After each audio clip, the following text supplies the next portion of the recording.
Okay, so now that I finished smoothing out all of the edges of the squiggles, I want to now go ahead and smooth them out even more. You can tell that they're a little bit jagged because of the roughness of the selection, and so I'm going to grab this blur tool here, and I'm just going to lightly go over the edges to kind of smooth them out a little bit more and kind of cement them into the image. I want to look like it belongs, not like it was too digital, you know?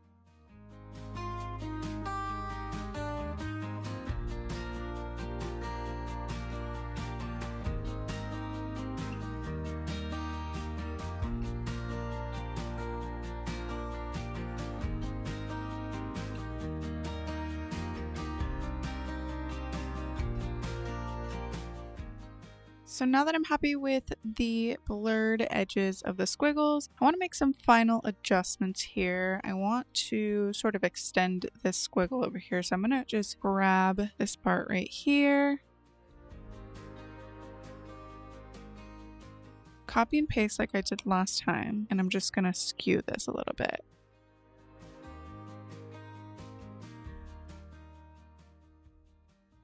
Let's go ahead and merge that down to our second clean layer here.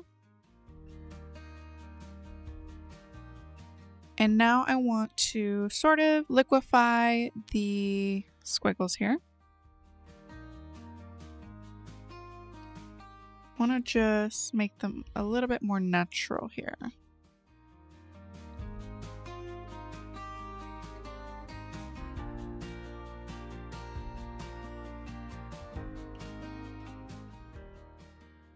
That's looking pretty good right there. A lot more uniform and clean and smooth. And now we're ready to color our squiggles. So I have here little colors PNG file that I'm going to open up here. And I like to use this as a guide to make sure that all of my colors are matching. And I'll just hide it and bring it back up when I need it. I want to also adjust the exposure a bit. It's looking a little bit dull, so I'm gonna go ahead and make a new layer, a new adjustment layer, select levels, and I'm gonna bring it up here by bringing in this right slider and add some contrast here by bringing in this slider on the left. Perfect. That looks awesome. And now, using my little guide of colors that are the Tower 28 brand colors, I'm going to go ahead and grab this tomato red color that is part of their branding. And now I'm going to do a little selection of all the squiggles.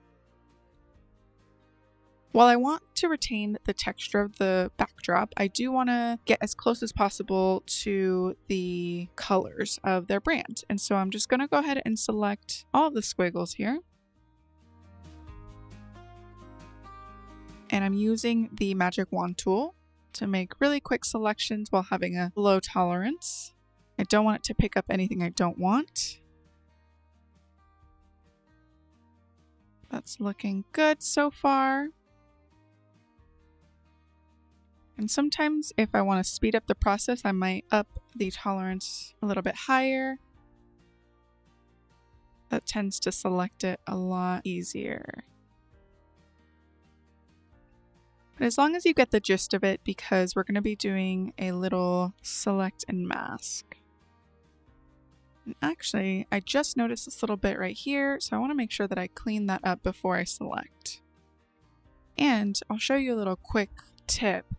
If you're in the middle of selection and you notice something is wrong in your image, then you can just save your selection. So I can go ahead, go to select, save selection, and I'm going to call this squiggles. And that's just going to save the selection so I can bring it up anytime. So I'll go ahead, deselect. I'll go back into my clean layer. I'm going to use the stamp tool to fix this little edge here. And these right here as well. It's good to zoom in and out to make sure that you are seeing everything in detail so that you catch little things like that. Okay, now I can bring back my selection that I was working on. I go to select, load selection, and I look for the squiggles and I press OK. A pretty good job. So now I'm going to go and do a select and mask. And this is essentially refining our selection a little bit more. I'm going to smooth it. I'm going to feather it out a little bit. And I'm also going to up the radius here so that it knows the colors that I want it to pick up. And you see how the edges are getting selected here.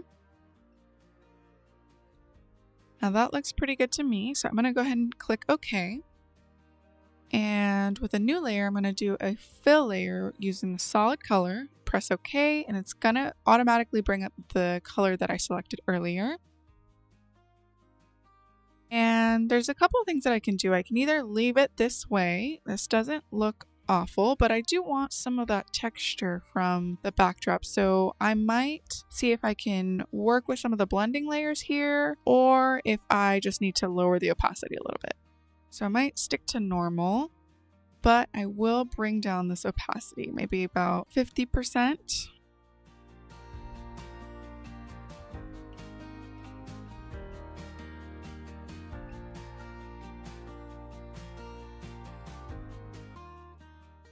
And sometimes you have to remember to make sure that your color fill layer is above any adjustments that you have made with the overall exposure, because otherwise you can get stuck with the wrong color. Here it is.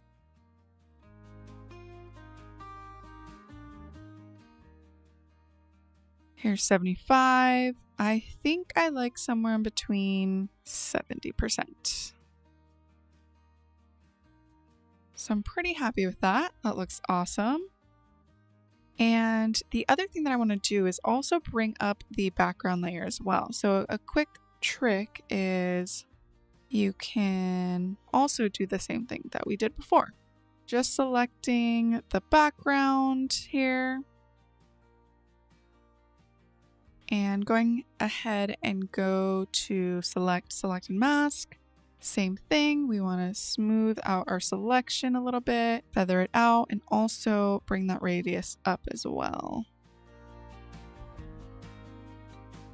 And as you could tell, we didn't grab this little section here, but that's okay. Having this little refine edge brush tool, a decent sized brush, and just brush it over, and it's going to grab it immediately. And now I'm going to go ahead and do an adjustment layer. I'm going to do a levels. This levels is only going to affect the background, right? So I want to bring it up a little bit. Nothing crazy, just a tad. And I'm okay with a little bit of a gradient here as far as the backdrop goes because it is going towards the horizon. It's right behind this prop, so that's okay. And now we are ready to do a little bit more as far as dodging and burning, a little bit of sharpening. So let me go ahead and show you that. So I'll go ahead and duplicate my clean layer. I'm going to call this dodge and burn. And I like to use the dodge and burn tools over here. And I'll usually start with the burn tool while having shadows in the range selected. And I usually like to burn our darks and our shadows to kind of make it really stand out and pop. And so here I am just burning the logo a little bit. Notice that I'm using a pretty soft brush. I don't want to, go overboard. It's very easy to overdo it when you're using these tools. So you got to watch out and make sure that you're not going too hard on the brush.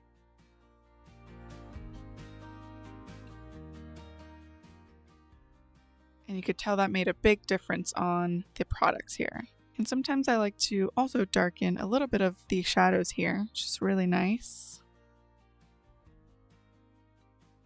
I'm going to darken the shadow area right here as well, just to make it pop even more. Now I'll switch over to the dodge tool and we'll go over some of these brights as well here.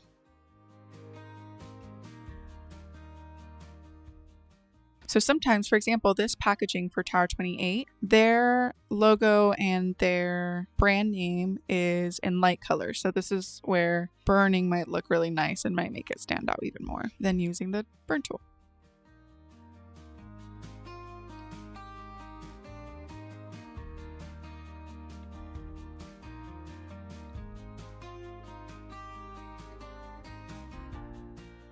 I'm going to turn that off, and that automatically looks so much better, so cleaned up. And I'll go ahead and just dodge some of these edges as well of the prop.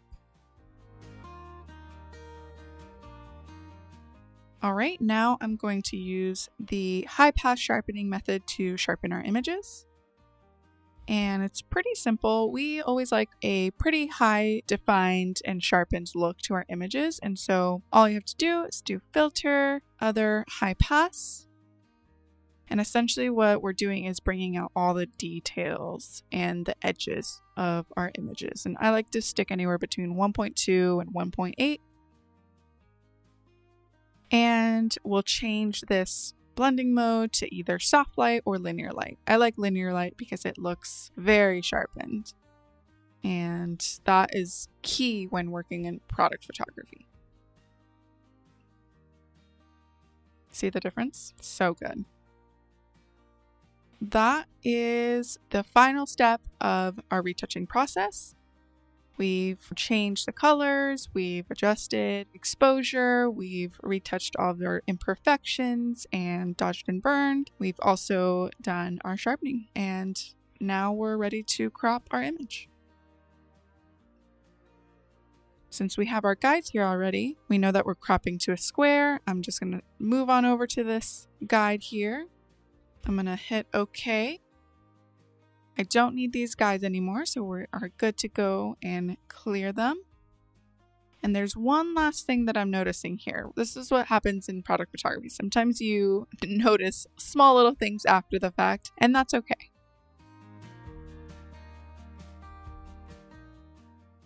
So let's go back in here and let's go ahead and use it on this layer right here. You can just drag it over. Have the sharpen tool here, and there we go.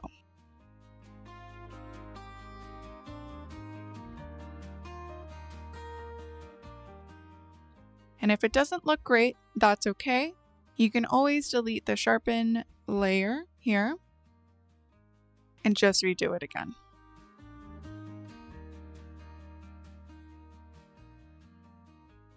Go ahead and duplicate that layer, sharpen, linear light. And there we go.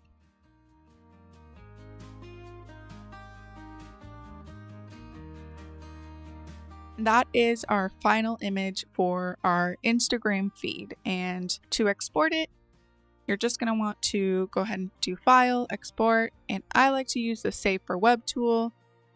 This is great because then you can really export for the size that you need. In this case, you know, if it's going to be on Instagram, then we would crop it to a 1080 by 1080.